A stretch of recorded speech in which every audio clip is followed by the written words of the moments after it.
These children were seen in the school break when suddenly a loud noise was heard, and everyone was told to hide. He said that his life was in danger, and his professor was after him. As soon as the professor entered, the boy hid under his jacket and stood in line.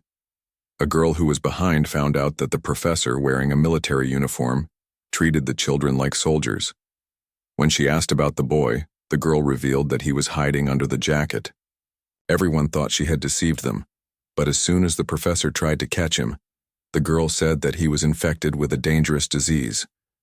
The professor got nervous and asked someone else to catch him. The truth was that the boy didn't like the girl's hair, and the situation became awkward because of this misunderstanding. This was something no one knew, but when the girl got involved, she started asking about the situation. She wanted to see the pilots flying the plane, but there are rules in the plane, and you can't go into the cockpit. It was her birthday that day, and seeing the hopeful look in her eyes, all the flight attendants had to get permission from the captain. The captain, after hearing the girl's story, was moved and finally gave his permission. The girl went into the cockpit, spoke to everyone very nicely, and while looking at the distant golden clouds, it seemed like she was looking into her future.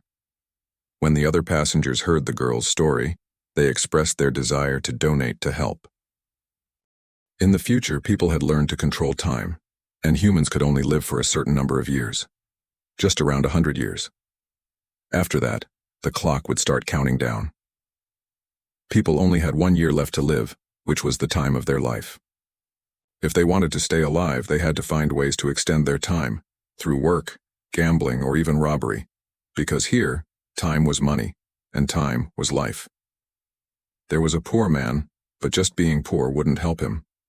In his condition, he had just 1 day's time left, so he had to work every day to earn time for the next day. Otherwise, death would be waiting for him. The girl standing in front of him looked about the same age as him, but in reality she was already 50. She only had 3 days left, but half of it was spent on rent, some hours on electricity and water, and then nothing was left. This was the life of the poor, running, eating cheap food, and risking their lives to earn time. Here people could die any time if their time was up. To stay alive, they had to run away from the world. Sam worked in a bank.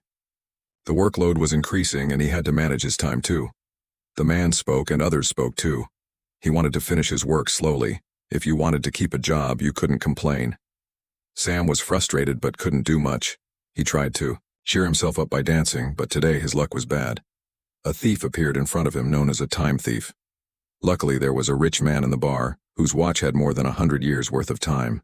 But that wasn't even a fraction of the time the thief needed, so the thief's target was immediately clear. The time thief challenged the rich man, aiming to defeat him both mentally and physically.